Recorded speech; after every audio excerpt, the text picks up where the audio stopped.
O Internacional já está em Alagoas, onde estreia na Copa do Brasil nesta quarta-feira contra a equipe do Asa em Arapiraca. O Internacional tem desfalques importantes para essa partida. Jogadores titulares que ficaram em Porto Alegre no departamento médico. A gente também fala sobre 3 jogadores que não estão na lista e que estão próximos de deixarem o Internacional. Além disso, a gente traz detalhes da procura do Internacional por um lateral esquerdo. E 3 nomes surgiram no mercado de transferências também nesta terça-feira. A gente fala sobre tudo isso e muito mais nesse vídeo a partir de agora.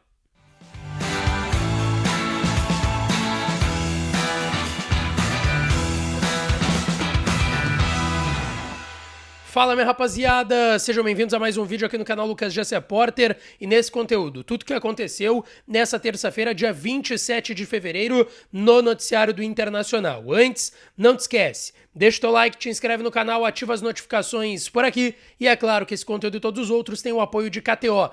KTO.com, a melhor casa de apostas do país. Aproveita o código DIAS para tu ganhar 20% de free bet no teu primeiro depósito lá em KTO.com, onde a diversão acontece. Rapaziada, eu quero aqui começar falando sobre a chegada do Internacional em Maceió, lá no estado de Alagoas, onde o Internacional encara o Asa de Arapiraca amanhã, quarta-feira, 8 horas da noite, lá no estádio Quaraci, mais conhecido como Fumeirão, que é onde o Inter vai encarar a equipe de Alagoas. Um estádio pequeno, tem uma capacidade de menos de 10 mil torcedores, não vai ser uma enorme pressão e é um jogo eliminatório muito importante. Primeira fase da Copa do Brasil, jogo único, o Inter jogando fora de casa, porque está melhor ranqueado na CBF, vai poder jogar pelo empate para conseguir se classificar para a próxima fase da Copa do Brasil, para a segunda fase da competição que mais paga dentro do futebol brasileiro. Gente, para essa partida, o técnico Eduardo Cudê tem desfalques importantes. Eu quero começar aqui pela defesa, tá? Gabriel Mercado, que segue com dores no joelho esquerdo, está fora do jogo de amanhã pela Copa do Brasil. Hugo Malo, mais uma vez com desconforto muscular na coxa esquerda, também está fora do jogo de amanhã contra o Asa em Arapiraca. Além desses dois, Matheus Dias, que segue em processo de retreinamento desde que retornou da seleção brasileira pré-olímpica, esteve no departamento médico, se recuperou, está fazendo uma mini pré-temporada, e o Meia Johan, que fica em Porto Alegre resolvendo questões pessoais, já tinha ficado fora do Clássico Grenal por conta disso. Por fim, o quinto nome mais impactante, o Diener Valencia, o atacante equatoriano com dores no tornozelo direito, também ficou em Porto Alegre. O Inter garante que não é uma lesão, são dores e ele vai tratar essas dores ficando em Porto Alegre. O Valencia, que nesse lance aí tomou um pisão, uma chegada do Bustos no tornozelo direito no aquecimento, no gramado do Beira-Rio antes do Clássico Grenal do último domingo. O Enner Valencia joga o Clássico já descontado e pede para sair no segundo tempo. Cudê até revelou em entrevista coletiva que ele tomou outra pancada nesse tornozelo e por isso teve que sair da equipe na segunda etapa. Então o Enner Valencia fica em Porto Alegre. Vocês estão vendo aí a lista de relacionados do Internacional, uma lista menor diante do que a gente está acostumado, até porque tem outros 3 desfalques e eu vou falar sobre isso na sequência. Um provável Inter para o jogo de amanhã, tá? 8 horas da noite lá em Arapiraca. O Inter chegou em Maceió hoje, por volta das 7h30 da noite, já está na sua concentração, foi recebido com festa, cerca de 50 torcedores em frente à concentração colorada lá em Maceió, e viaja amanhã, no início da tarde, de ônibus, 2h40, quase 3 horas de deslocamento de Maceió até Arapiraca, no interior de Alagoas. Um provável Inter para esse jogo, tá? Antony no gol, Bustos na lateral direita, Vitão e Robert Renan, a dupla de zaga, e René na lateral esquerda. No meio de campo tem Arangues, o primeiro volante, Bruno Henrique, Maurício e Wanderson, Alan Patrick e Lucas Alário, o Alário na frente, na vaga, aliás, do Enner Valencia. Grande detalhe, tá? Não está descartada a possibilidade de alguns titulares começarem no banco. Esse é o time base. Mas tem chance, por exemplo, de um Arangues começar no banco, de um Wanderson, de um Bustos, de um Vitão, enfim, ter alguma outra alteração mais específica por conta do desgaste que foi da equipe no Clássico Grenal.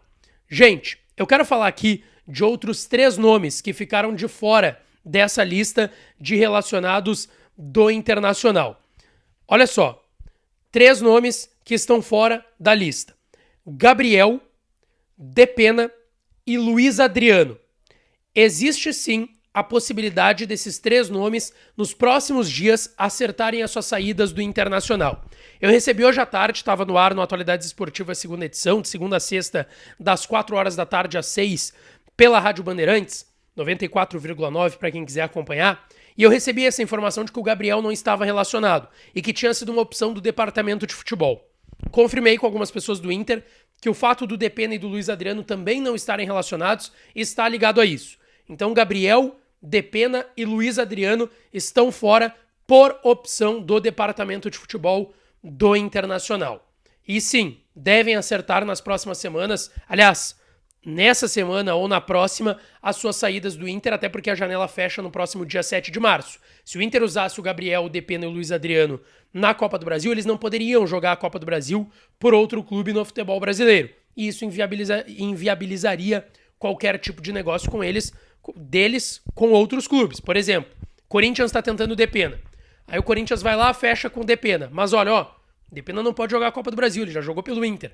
Eu vou contratar um jogador que não pode jogar uma competição que eu quero ganhar? Não faz sentido. Então, por isso, o Inter não relacionou esses 3 jogadores que podem dar adeus ao clube nos próximos dias.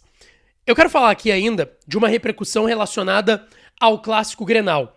O Internacional emitiu uma nota há pouco no seu grupo com a imprensa, informando que já foram identificados os 2 torcedores do Grêmio que no último Clássico Grenal, agora no dia 25, na vitória do Inter por 3-2 no Beira-Rio, foram identificados por terem arremessado cadeiras contra a direção do Internacional. Inclusive teve um torcedor que teve um corte bem grave, levou muitos pontos na cabeça, estava com os filhos, enfim, eu vi essa cena, ele estava ao lado da ambulância ali na saída da imprensa para a zona mista do Beira-Rio, foi uma cena bem forte, inclusive, e o Inter já identificou esses 2 torcedores com as suas imagens, entregou as imagens para a Polícia Civil. Esses 2 torcedores devem ser presos e, enfim, responderem judicialmente por conta disso. Na inspeção que o Inter fez do setor visitante, foi constatado um dano em 30 cadeiras, tá? Que foram inutilizadas, além dos estragos em 7 estruturas que fixam as cadeiras nas arquibancadas. Um prejuízo de mais de R$22 mil. O Inter vai pegar essa continha, vai mandar pro Grêmio, como já aconteceu, infelizmente, em outros grenais. Também, quando torcedores do Inter foram à arena, a gente sabe que isso é prática recorrente das 2 torcidas aqui no Rio Grande do Sul. A gente espera que isso acabe em algum momento. Gente, quero falar agora de mercado de transferências e principalmente da procura do Inter por um lateral esquerdo no mercado, porque nas últimas horas 3 nomes surgiram no radar do Internacional, informação dos meus parceiros Lucas Colar e Alexandre Ernst, do Vozes do Gigante. Eu quero começar aqui pelo nome do Bernardo Júnior, lateral esquerdo de 28 anos, que pode atuar também como zagueiro e está no Bochum, da Alemanha. Vocês lembram que a gente falou do Danilo Silva, lateral esquerdo do Bochum da Alemanha, que o presidente Barcelos o viu de perto quando ele foi analisar a partida do Borré, Bochum e Werder Bremen pelo campeonato alemão, quando ele estava fechando com o Borré lá na Alemanha. E esses 2 nomes, o Danilo Silva, lateral esquerdo do Bochum, e o Bernardo, foram analisados. O Danilo Silva é o reserva do Bernardo, e esse é um nome que sim agrada a direção colorada, apesar de ainda não ter qualquer tipo de acerto ou negociação em andamento. Bernardo, nessa temporada pelo Bochum, tem 23 jogos, 1 gol marcado, nenhuma assistência, 2.100 minutos em campo. Ele é titular da equipe da Alemanha, ele surge lá em São Paulo, no Audax, vai pro Curitiba, joga no Red Bull Brasil, antes da Red Bull colocar o grupo Red Bull Brasil junto com o Red Bull Bragantino, que era só Bragantino na época. Depois ele joga na Ponte Preta e aí ele volta pro Red Bull Brasil em 2015, antes ainda de ser o projeto Red Bull Bragantino, e aí, por conta da Red Bull, ele vai pro Salzburg, na Áustria, depois passa pelo Leipzig, que também é da Red Bull, joga no Brighton, na Inglaterra, no Salzburg, até ir na temporada passada pro Bochum, e é um jogador que interessa ao Internacional. O outro nome é o do Ismaili, que é um jogador que já esteve na pauta, inclusive conversando com o Inter na gestão do presidente Barcelos. Todo mundo lembra do Ismaili, que é o brasileiro naturalizado ucraniano, lateral esquerdo, pode jogar como meia, como ponta também, do Shakhtar Donetsk. Hoje ele está no Lille, da França. Porém, ele tem contrato até o meio do ano. Ele ainda não renovou esse contrato. O Ismaili está com 34 anos, esteve na seleção das últimas rodadas agora do campeonato francês e também do último campeonato francês, junto com o Mbappé, o Messi, quando estava no PSG ainda, e o Ismaili estava como lateral esquerdo dessa seleção ideal do L'Équipe, votação no principal jornal francês lá na França. Ele tem 24 jogos na temporada, nenhum gol marcado, 2 assistências, 2.069 minutos em campo, lembrando que é início de temporada lá no futebol europeu. Todo mundo lembra bem do Ismaili, principalmente pelo que ele fez em Champions, Europa League, jogando pelo Shakhtar. Hoje está no Lille da França, também é um nome que volta, como eu disse, o Inter já negociou com esse jogador, volta à pauta colorada. E o terceiro nome, que confesso que é o que mais me agrada, é o do Douglas Santos, lateral esquerdo, de 29 anos, ex-Atlético Mineiro, onde foi campeão de Copa do Brasil, inclusive, que está no Zenit da Rússia, que tem uma ótima relação com o Internacional. Esse seria um negócio mais difícil, porque o Douglas Santos tem contrato até meio de 26 lá na Rússia, tem 24 jogos na temporada, 1 gol marcado e 3 assistências, 2.014 minutos. Seria muito difícil o Zenit liberar, mas é um jogador que está na pauta do Internacional e que pode, quem sabe, o Inter tentar abrir uma negociação com esse atleta, quem sabe tentando seduzir ele a retornar para o futebol brasileiro. Mas é importante a gente colocar aqui, tá, gente? Douglas Santos, Ismaili e Bernardo são 3 laterais esquerdos que estão na pauta do Inter e na lista de possíveis reforços para essa janela. Mas eu já disse aqui, o Inter tem que correr contra o tempo, porque na próxima semana, no dia 7, a janela de transferências fecha para contratações no futebol brasileiro. Qual desses nomes mais te agrada? Deixa aqui nos comentários que eu estou interagindo com vocês e não esquece de deixar o teu like, te inscrever no canal e ativar as notificações para aqui, tá certo? Um beijo, um abraço e até a próxima!